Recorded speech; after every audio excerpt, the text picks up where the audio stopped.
नमस्कार। India debate में आप सबका स्वागत है। मैं हूं आशुतोष पाठक। मित्रों, जिस बात की आशंका मुझे पहले से थी और मैं लगातार आपको इस बात की जानकारी दे रहा था, कह रहा था लगातार कि नेपाल दोहराने की पूरी कोशिश हो रही है। अब वो पूरी तरह से एक्सपोज हो गया है। नेपाल को लेकर के श्रीलंका, नेपाल, बांग्लादेश और उसके पीछे अगर आप चले जाइए तो अफगानिस्तान में तो खैर तालिबान की सरकार अब बन गई है और वो भी वहां भी सत्ता परिवर्तन हुआ और वो भी लूट खसोट करके भी हुआ, लेकिन अब तालिबान के साथ भारत के अच्छे रिश्ते हैं तो तालिबान को छोड़ देते हैं थोड़ी देर के लिए। लेकिन श्रीलंका, बांग्लादेश और नेपाल, इसे दोहराने की बड़ी कोशिश हो रही है।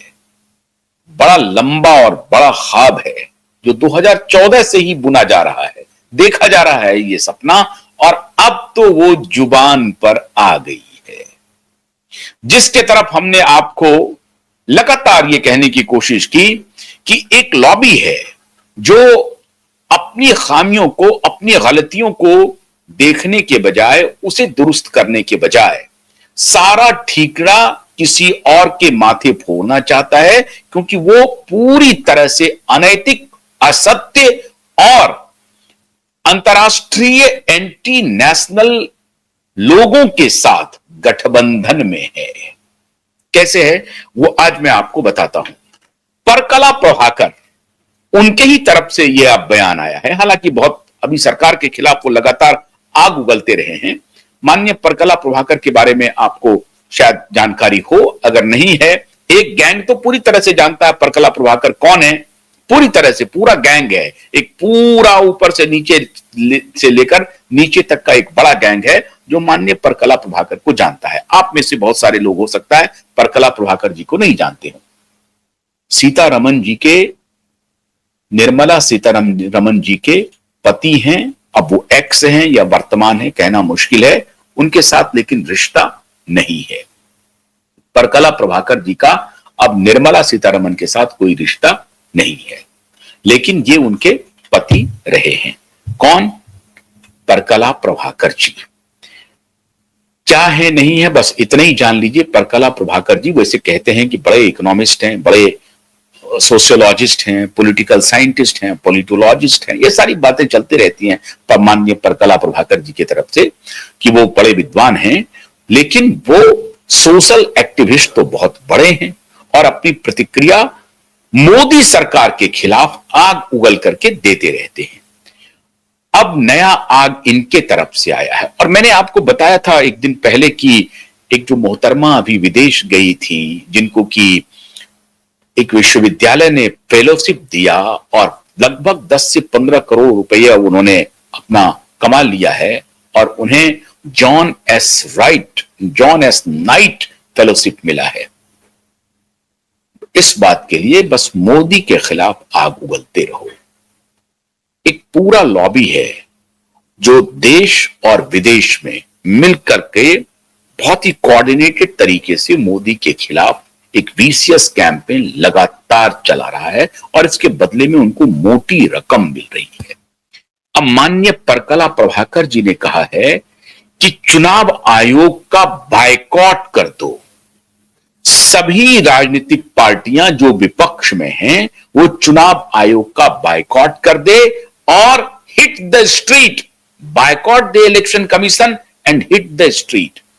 सड़कों पर उतर जाओ, चुनाव आयोग का बायकॉट करो, चुनाव नहीं लड़ेंगे, चुनाव में नहीं जाना है।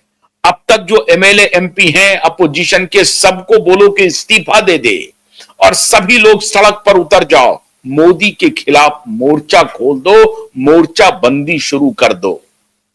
सड़क को समंदर में बदल दो, जन सैलाब के समंदर में बदल दो। सड़क को हिट करो, hit the street, boycott the election commission.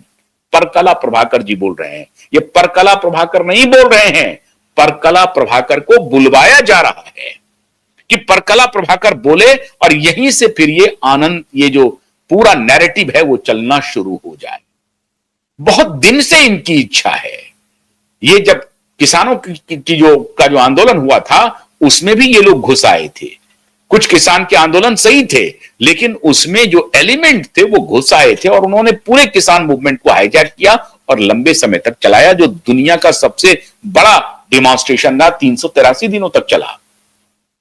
अब उनका ख्वाब यह आ गया है, बिहार चुनाव के बाद परकला प्रभाकर जी के सौजन्य से बयान आया है कि इलेक्शन कमीशन का ही बायकॉट कर दो और सड़कों पर उतर जाओ। कैसे उतरोगे? तो अपोजिशन के जितने एमपी हैं, जितने एमएलए हैं देश भर में चुने हुए, वो सब इस्तीफा कर दिए। परकला प्रभाकर जी उनको सलाह दे रहे हैं, सबके सब इस्तीफा दे दे और उनको कह दे कि ये जो डेमोक्रेटिक सेटअप है इस पे हमारा भरोसा नहीं है।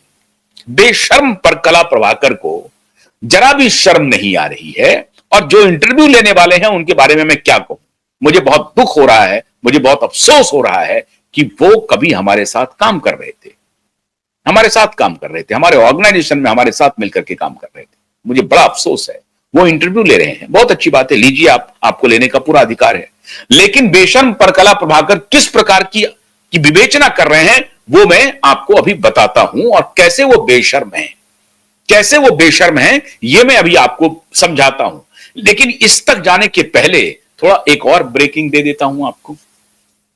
मैंने जो कहा था कि कांग्रेस पार्टी टूटेगी, विवाद होगा, बगावत होगी, बगावत की बिगुल फूंक चुकी है और बगावत के अब रुझान भी आने लगे हैं।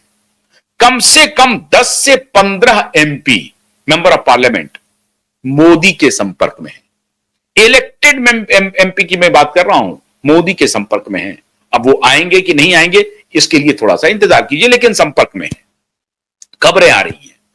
और दूसरी सबसे चौंकाने वाली बात मित्रों ये है, सबसे चौंकाने वाली बात, कि राष्ट्रीय जनता दल के जो 25 इलेक्टेड एमएलए हैं उसमें से भी लगभग 10 एमएलए मोदी के संपर्क में है। मोदी का मतलब है कि भारतीय जनता पार्टी के संपर्क में है, जेडीयू के संपर्क में है, कम से कम 10 एमएलए। और उस 10 एमएलए के संपर्क में लालू परिवार के अन्य लोग हैं। तेजस्वी यादव नहीं है, लालू यादव नहीं है, राबड़ी देवी नहीं है, लेकिन उनकी बहनें हैं, रोहिणी आचार्य हैं और तेज प्रताप हैं। तेज प्रताप यादव जी ने कल ये कह दिया है कि उनकी जो पार्टी है जेजेडी, जनशक्ति जनता दल, वो एनडीए सरकार को नैतिक समर्थन देगी और दे रही है। नैतिक समर्थन देने के लिए तैयार हो गई है जनशक्ति जनता दल। और उधर रोहिणी आचार्य जी ने जो गुस्सा, जो नाराजगी दिखाई है, उसके पीछे का कारण यह है कि अब रोहिणी अपना रास्ता अलग कर चुकी हैं, परिवार से भी नाता तोड़ चुकी हैं। रोहिणी के परिवार से बाहर आने के बाद जो बाकी 3 बहनें थी वो भी इनके साथ परिवार को छोड़ आई हैं, नाराजगी में, गुस्से में। और यह खबर आ रही है कि नए जो इलेक्टेड एमएलए हैं उसमें से 10 एमएलए इंतजार कर रहे हैं कि परिवार के सदस्यों का हमें समर्थन मिल जाए ताकि हम कुछ मॉरल में रख दें। और पता नहीं, अब तो ये राष्ट्रीय जनता दल तो फिनिश हो गया, अब ये सरकार में तो कभी कभी आएंगे नहीं, लौटेंगे नहीं। हम क्या करेंगे अपोजिशन में रह करके? तो सरकार में चले जाएं, सरकार के साथ मिल जाएं, उनके साथ मिलकर के कुछ कमा लें, क्योंकि चुनाव तो अब पैसे का खेल हो गया है मित्रों, पैसे का खेल हो गया है।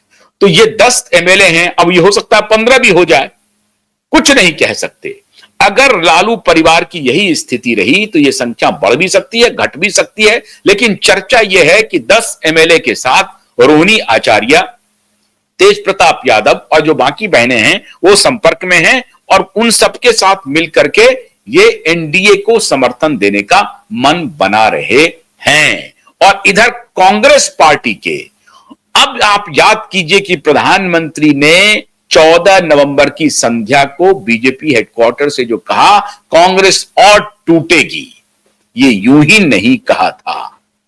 प्रधानमंत्री के संपर्क में, इसका मतलब है कि कांग्रेस के बहुत सारे एमपीज साथ में आ रहे हैं, क्योंकि कांग्रेस में बगावत हो गई है सुप्रिया श्रीनेत के खिलाफ, कांग्रेस में बगावत हो गई है पवन खेरा के खिलाफ, कांग्रेस में बगावत हो गई है जयराम रमेश के खिलाफ, और बाकी और भी नेता हैं, उनके खिलाफ बहुत बड़े पैमाने पर बगावत है। अब उसके रुझान आने शुरू होंगे जब आपको लगेगा कि कौन एमपी कूद करके दूसरी पाले में गया है।